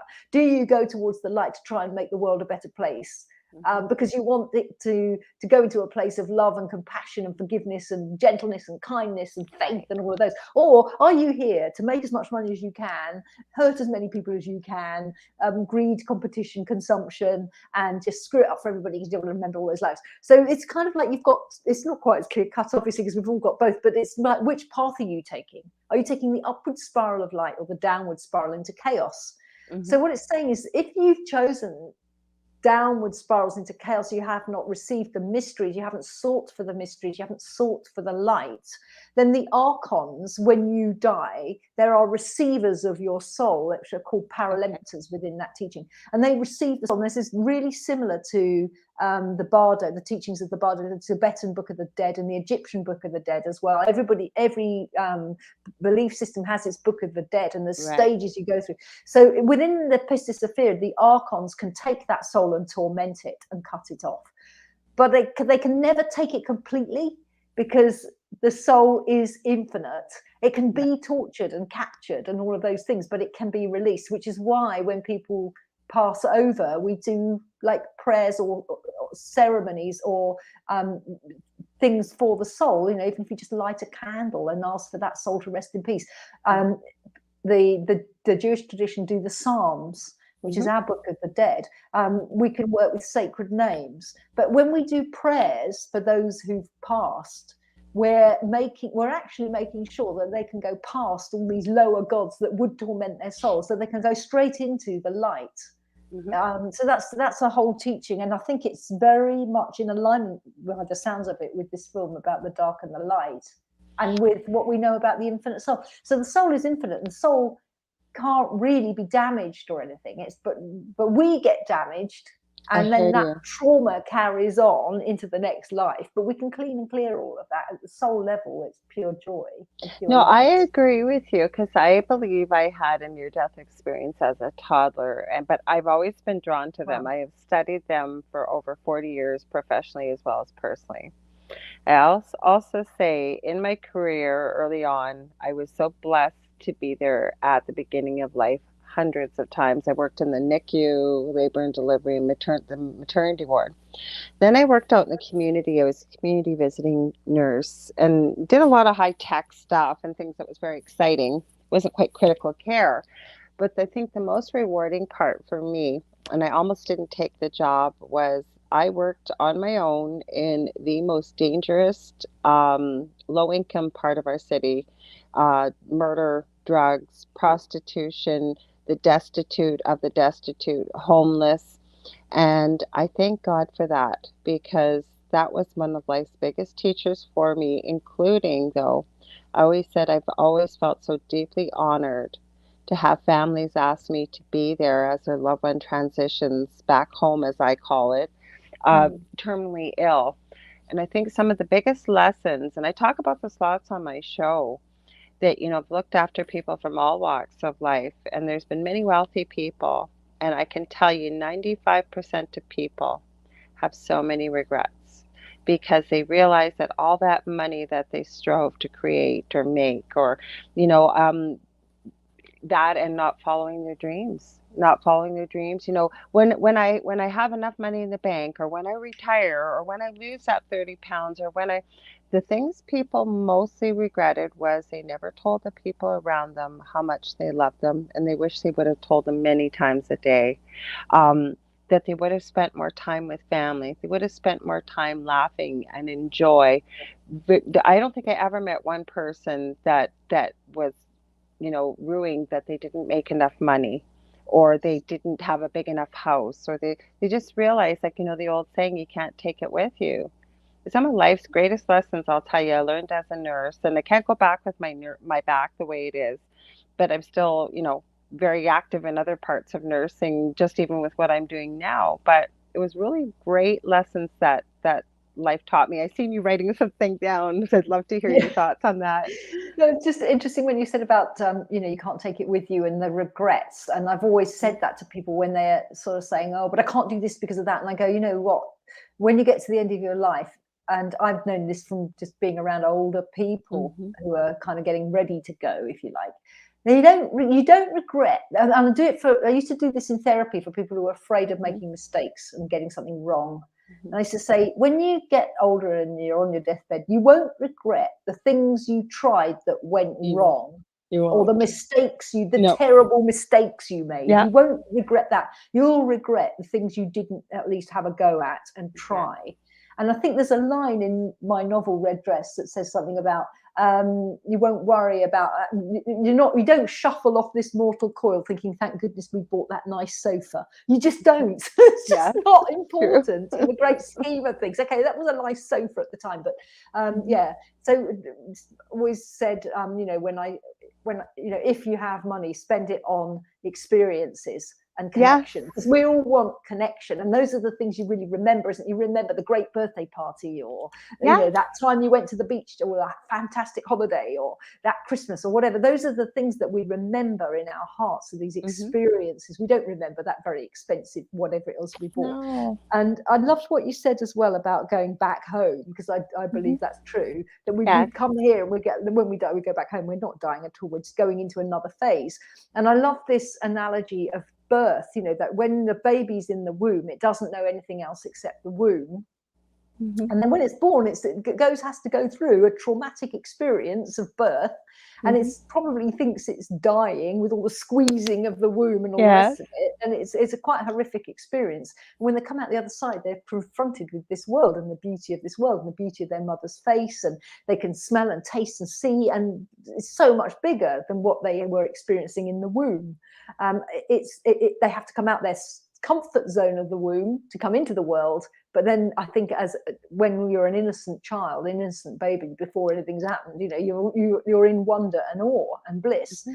And we can And think they have that look, I can tell you. Well, you're a yeah. mother as well, but even as a nurse, and you've got this little one that was born early and sick, and their eyes are like, I don't know if I could read their thoughts, but it's like, where am I? What's happening? Why? I've never felt things like this before. It was just incredible. I wanted to share very quickly. I'm writing 3 books as well, but my third one is collecting most experiences from nurses, first responders too, but sharing these stories of the incredible, amazing, phenomenal things that we witness when we're at the bedside with patients, especially as they transition out of this lifetime, and talking about something called the gift. Now, on our next conversation, I'll have to explain that because I want you to finish your thoughts there. We've got a few more minutes, only it goes by too quick.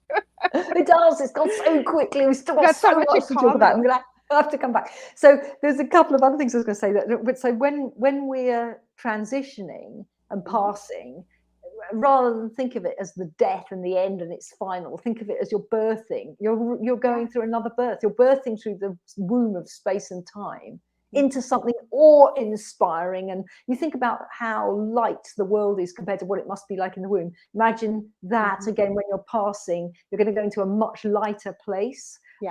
So it can be exciting. I remember a friend of mine from England who was very, very psychic, and when she was a kid, she used to live in a place where there was a lot of old people, and she'd say to her mum, "Oh, Mrs. Jones at number 9, when she dies next week," and her mum would go, "No, you can't say that. You can't say that." And she'd say, "No, but they've got a big party ready for her." It is. And I do think we have to reframe this. We're not just we don't just finish. It's not like we're on the scrap heap. No, we're going into something way beyond. And I think there's enough past near-death experiences being documented for us to know that. But there was a couple of other things I just wanted to chip in with, and one was when you talked about laughter and joy. And I do think laughter and joy are so important in life. Laughter really is one of the best medicines. It is. And we always say, when there's laughter, the Shekinah is presence, and the Shekinah is the divine feminine presence of the Godhead or the divine, and that brings this laughter and this joy. And I love this quote, and I don't know who it's from, but I've carried it for 25, 30 years, and I don't know where it's from, but we know how some things just stick in your mind. Yes. I read it somewhere, and it said, "Enlightenment comes with a great big belly laugh, and not a knowing sneer." And I really love that. Laughter and joy is really important. And there's one other thing that I wanted to talk about when you were talking about the babies that are being born and they're looking in awe and wonder. And I always think of that as the space of innocence. And that's one of the things that I teach and take people into in the Bone Circle, is to take them into innocence. And if you look at the word innocence, it's in no sense, not trying to make sense of anything, just looking at it all and taking it all in that space of awe and wonder. And that's when we can really, really connect to that greatness, to that greater self. So I just love it. We are almost out of time. Where can people find you? And Bridget, I know we're going to be friends. Like when I was reading those notes, I don't usually go through them, but like I said, I had a few minutes. I thought, I'm just going to go over this. And I was seeing little phrases of things I say or I do. And I thought, oh my goodness. But the beautiful thing about that is, I call it evidential proof, right? You know that we're getting it from source. When you live in South Africa and I live in Canada, we've never really met till tonight, like on video, and we're saying the exact same things, right? I've got goosebumps because that's what I say to people. I say if different people across the world are getting the same thing, it's because we're getting it. It's almost like tapping into the cloud, isn't it? But it's like it's the spiritual cloud, not the eye cloud, or the we're tapping into this higher consciousness field, and we're bringing through the same things, just in a slightly different way, with slightly different words, but we're all getting that same message coming through, and it's confirmation that we're on the right track. So yeah, So how absolutely. can people get a hold of you? What if people wanted to connect once you're online with the Bone Circle? Where can they buy red dress? Like all of these things. How can they get All a of the above. Okay, thank you so much. So the best place to probably start is my website, which is bridgetfinklaire.com, BRIDGET, for Freddie, INKLAIRE, bridgetfinklaire.com is my website, and that will lead you to where you can get the book and also a bit about the Bone Circle. The book is available virtually anywhere that books are sold. So you can get it online as an ebook, you can get it as a paperback, you can buy it from Amazon, you can get it anywhere. The best place to actually go is probably johnhuntpublishing.com, which is the publisher. So johnhuntpublishing.com, if you Google red dress or a novel, I think it's called Red Dress, a novel in the US, or Bridget Finklaire, you'll find a page with my book on it, and you'll see all the reviews on there and the write-ups, and you'll also see links to buy it either in America or Europe if you're in Europe, and either ebook version or paperback, so you can get it anywhere. With the Bone Circle, the website is not live yet, but it is called theboncircle.com. It has got the. So I it's coming. It's coming. Yeah, so theboncircle.com is coming. You can also find me on social media. I asked that on Facebook, there is an author page for me. I have a personal page, but it's getting quite full. So do find me as Bridget Finklaire, author and spiritual teacher on Facebook. I'm also on LinkedIn, Instagram, and Twitter. Bridget Finklaire. I didn't look you up on Twitter. I tagged you on Instagram, and I saw just as I came on this evening. I saw. And interestingly, you were saying that you were looking at my notes, because just before I kind of got like groggy, and it was 5 to 4 or something in the morning, and I thought I'll just have a quick look, and I had a quick look at your Facebook profile, and I had a similar thing. I was going, oh, she does this. Oh, she does crystal. Oh, she does that. Yes. We have so much to talk about. Absolutely. We do. Completely. You know what? Gavin has introduced me to the most wonderful, wonderful people. So thank you, Gavin Lee Davies. If you're watching or you're hearing this, I know he'll probably pop in. Gavin's a star. Thank you, Gavin. Oh, he's a sweetheart. And I want to thank everybody who's here. Dave, you had great questions. Zach, I know you were listening in the background. Those other people, Michelle Million, so probably people on my Facebook page that have commented, I'll see after the show.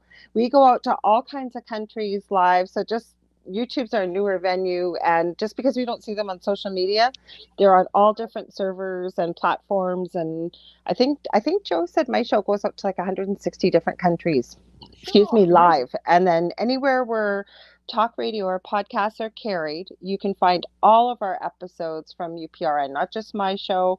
There's shows for everybody on there, so make sure you check them out, folks. So we're talking iTunes, iHeartRadio, Spotify, Spreaker, Podbean, you name it, you can find us on there.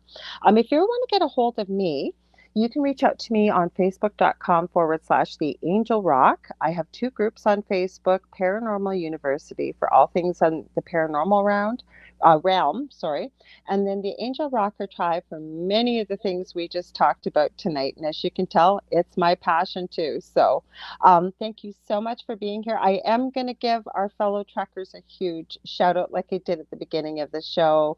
Drive safely. Thank you for all the sacrifices you are making. It looks like we are going to have kilometers and kilometers, or miles and miles, depending on where you live, of truckers making their way to Ottawa in the Freedom Convoy for 2022 to stand up for all Canadians. I hear even some American truckers are joining us. So it's about time we all got back to normal living again. So drive safe, fellows, and we'll see you when you drive through here in Thunder Bay on Wednesday evening. I want to send you all so much love and light. And I want to thank Bridget again here. I've got a new friend for life here. I know I do. Thank you so much, Lorilei. It's been absolutely wonderful to talk to you. Thank you. I just, like I said, I knew before the show, folks, I said to her, you are going to have to come back on. I know you are, because we got too much to talk about. I'd love to come back. It would be my absolute pleasure. Well, I can't wait to have you again. Thank you again for getting up at 4 a.m. I'm so glad you were here. And I want to wish everybody a good evening, good morning, or good afternoon, wherever you may be. And we will see you same time, same place next week. And can't wait to see you again. Much love, everybody. Thanks again, Bridget. Love and light to everyone. Exactly.